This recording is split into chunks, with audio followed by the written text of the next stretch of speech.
Hello, friends. It's Chapo. I say, should have come to the live shows. Should have come to the live shows. We have had full spectrum coverage of Rod coming out of the closet and just destroying his life in public. But if you didn't go to the live shows, you didn't hear. But lucky for you, it just so happens Rod is back with probably his most self-pitying blog post of all time. And I'd like to share it with you guys now. Quick recap. Rod recently wrote an article about how we're losing the skills to have a civilization because more people are gay. But in the article, he essentially states, as you know, outright, like an assumed common fact that we all share and can agree on, that essentially heterosexuality has to be taught, whereas a febophilic boy love is sort of the natural setting for most men. You just want to have sex, and who you want to have sex with? Your boys, because ladies, they're scary. Yeah. He literally said that. That's not an exaggeration. Yeah, Casper Hauser, the feral boy, that was the only thing he knew. So, we all know. So Rod has... look, I'm saying like this is officially Rod coming out of the closet because this is as close as he's ever going to get to it by just saying that homosexuality is the natural baseline setting among men and they need to be taught heterosexuality through things like religion. But, you know, keep in mind also he got a divorce from his wife and has abandoned his wife and kids to live in Budapest year-round. Well, now he's made it official with a blog post titled, "Goodbye, Louisiana, I tried." And this is announcing that he is now permanently moving to Hungary and just, you know, abandoning his family to do so. So, I mean, this blog post is about half the length of Moby Dick, so I'm going to be very sparing here. I'm just going to read the beginning and the end. He of course, begins with a quote from Dante. He goes, "I just woke up here in Baton Rouge on the day that I'm going to fly into exile. It sounds like such a pretentious word, exile, but that is exactly how I'm experiencing this move to Budapest. Don't get me wrong, I'm very, very pleased to have a place to go where I will be surrounded by friends and can do good work. But this move today lands in me with the power of myth. The last time I had this feeling of dread in the face of the necessary was the day I left Catholicism to become... I knew that the exile could not be avoided, but that did not remove the pain. I'll explain below. That passage of Dante, by the way, is a prophecy his ancestor, blah, blah, blah, blah, blah. So he goes on for another 10,000 words of just basically being like, so sad to be leaving my family and living in Europe full time now to fight the good fight. But, you know, I'm sort of like Dante in that respect because I had to spend so many years with a wife and kid. That's kind of like the inferno. I just got divorced. That's sort of like purgatory.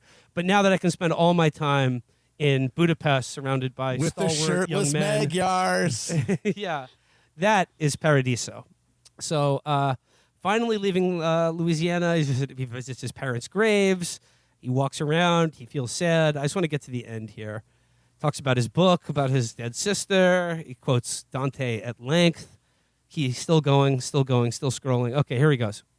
Leaving Louisiana now, I know that I'm gone for good. I also know that I will probably be like Dante for the rest of my days, moving from place to place, tasting the salt of other men's bread. What? Oh, bread. Okay. Yo, Okay. Pause. Sure. Pause. Rod, how are you as a man going to be spending the rest of your days tasting the salt of other men's bread? Homie, make your own. You're going to taste a man's bread. He said it, not me. He did say it. I was going to say it once again. In the post announcing his divorce, he compared himself to Jesus Christ. In the post announcing that he's moving away from his family, he's now separating himself from his family with a fucking ocean and a continent or two. He's comparing himself to Dante. Yeah, I'd say he's in that category. I mean, he thinks he is, and that's all that really matters. Okay. The guy, he's very dramatic. That's one thing I've noticed about him over the years, is that he takes himself very seriously. Hysterical, and he certainly thinks that people take him as seriously as he does. I'm just glad that he's going to be happy now, right? Yeah, this is it. He's going to be happy. This is going to fix things for him. No, we finally found the thing. It's very fortunate. He just gets to live in the Grand Budapest Hotel for the rest of his life, and it'll be awesome. He goes, yeah, I will probably be like Dante for the rest of my days, moving from place to place, tasting the salt of other men's bread. But God brought great good out of Dante's exile. The thing that I wanted more than anything else in this world, and have wanted from the time I was a little boy, is to feel at home in the world with a father who approves of me. That was not to be mine except by God's grace in heaven. That part of my life is over, but my life is not yet over. My charge going forward is to keep my eyes on Christ and not on the serpent spooling out of my mind, trying to distract me with longing for the happy life I once had, or with anger, or bitterness, or unforgiveness. All of that needs to be buried in the stone of my confession of faith. This is going to be hard for me because I'm hurting, and my kids are hurting, and my ex-wife is hurting. I want it to stop so badly, and have for the past 10 years. But none of us can share in Christ's victory unless we also share in his suffering. The events of the last 10 years could destroy me, or it could make me, and make me into someone through whom grace passes unmixed with the corrupting force of sin. That choice belongs to me. That choice belongs to all of us.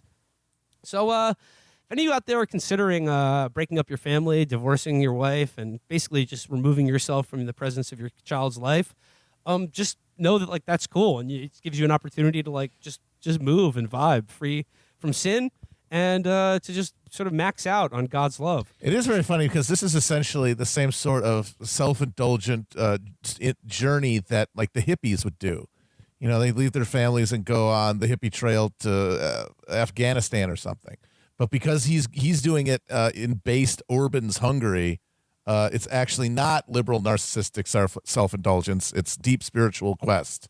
Well, I cannot imagine that in the future, you know, maybe 2 years from now, there'll be a post like leaving Hungary. You know, why it was already ruined when I got here, you know, why I have to go to Antarctica. Get the bread salt Letty, boys. I'm coming to the McMurdo station. It's oh my God, he's amazing. Could you imagine? Could you imagine the Thing with Rod Dreher as one of your Antarctic coworkers? It refuses to take his form. I'd just be like, he's the Thing. He's the Thing. That's how you kill it. Just get that flamethrower ready. Yeah. But you know, like, look, I don't want anyone to be too hard on Rod for like, you know, I know I've said he's abandoned his wife and children, but look, he was not doing them any favors sticking around. You know, like divorce is more often than not a good thing. I mean, of course, Rod wants to make divorce illegal, but I mean, look, he took advantage of it. And look, his wife and kids are going to be a lot happier now. They are going to be walking with God full time now that they have the most annoying man in the world out of their lives. But you know, seriously, Rod, dude, do you? This is like a eat, pray, love kind of thing for Rod now. He's free to eat, pray, and love as he sees fit, and I hope he takes full advantage of it. When he dies, he goes to heaven and he sees his parents and he goes, "Oh my God, Mom and Dad!" And they're like, "Oh fuck, he's here! God damn it! Is he gonna try to make fucking bouillabaisse again?" God, think how pissed off his parents would be if Rod gets into heaven. Oh my God! I have to say, if Rod accomplished anything great in his life, and this will be not on purpose, obviously. He has his son or daughter, or maybe all of his kids, they are going to be the best writers ever. Like this specific amount and this specific manner of unique childhood trauma is so like, this is the recipe to create a great American novelist, I think. Yeah, certainly. The next Flannery O'Connor is. Can you imagine though, like if he has the kids over, like he flies them out to Budapest for some sort of Magyar Christmas one year. Oh, that's going to be rich fodder for the Iowa Writers Workshop. Yeah, you already have the thing of your dad like fighting his own sexuality in print daily. Yeah. And then like as you're coming of age, he's like, I have to go live with orcs or I'll be gay. I mean, I can relate. There's a blowjob scene in my dad's novel, and I was trying to read it when I was a teenager, and then I threw it across the room when I got to that. Well, depending on who gave it to him. Never read another word, yeah. Depending on who gave it to him, it may represent something very hard he worked to achieve. Heterosexuality. But yeah, I mean, once again, best of luck to Rod. Best of luck to Budapest. I mean, think about how fun that city is going to be now, dude. If you are a large Magyar man or a sort of very like skinny, hairless American one who's inordinately concerned with the collapse of Western civilization, and you like Latin mass and things like that. Budapest, that's the scene to be. That's the place to be. New York, dead. Los Angeles, dead. Whatever monastery Rod was living in, or I don't know. The monastery that scene is over. It's all about Budapest, Hungary. Get over there, guys. That's where you want to be. That's where the like- party's at. Hungary. Yeah. In a year, Orban is going to come out and be like, hey, you know what? Let me just amend everything I ever said about Soros. Also, Rod Dreher. We got to get him out of here. Yeah, He's annoying the shit out of us. I was gonna say Hungary is not that big of a place. In just a few years, Rod could meet and annoy everyone there. Yep. And people are like, there's democratic backsliding, but like Rod could be the thing that brings down Orban. Yes. Just because it's like you brought him here. He's annoying the shit out of Talk all about of it. us. Talk about a bad immigration policy. Yeah. They were like, we will take 10,000 Syrians to get rid of one Rod. I'm trying to eat some schnitzel, and this Where's Waldo looking motherfucker is staring at me across the piazza. He's crying. It's getting annoying. Okay, 2 years from now, Rod post leaving Hungary. As I leave Hungary at gunpoint, I recall the words of Alexander Solzhenitsyn. As George Orwell once wrote, better to Irish goodbye a party before you're asked to leave. I would never belong to a club that would have me as a member. Dante, Canto, 30, Inferno. Well, best of luck to him. Yeah. And best of luck to Liz Truss, R.I.P. Oh, Oh, very yeah. sad. All right. R.I.P. to the top bird. But you know the what top that means, bird though? in all the UK. What, God, You know what what a that fucking means? run.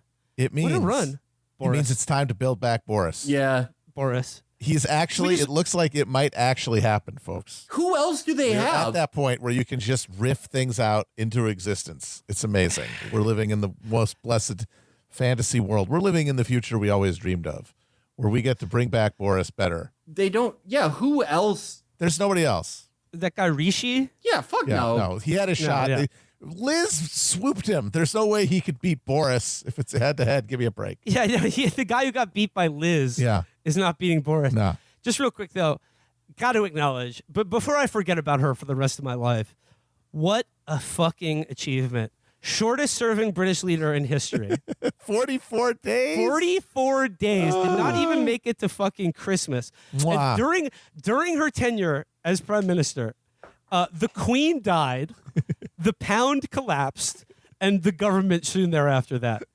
Bloody masterclass, tears in all of our eyes. And she did it. She literally destroyed the British Empire once and for all while wearing a submissive day collar the entire time. What can you say other than tears in all of our eyes? Legend, a absolute masterclass. How do you like face your kids after like barely to like 1.5 months? Just like, oh, okay, want to go on vacation? I'm done. Like I did it. she couldn't even finish out like the 3-month Apple Plus trial period. Well, maybe as we've speculated on the show, maybe she was greeted as a conquering hero by her family because they're all closet anti-monarchists. And she just It's possible. She just shoveled the last pile of dirt on the fucking British crown forever. Dude, I don't know. Our friends on like Momentum Labor, like they got to reach out to Truss because we cannot let talent like that. If you're into destroying the United Kingdom, you cannot let talent like that sit on the bench. Yeah, she For might as too well long. have been wearing a bloody balaclava.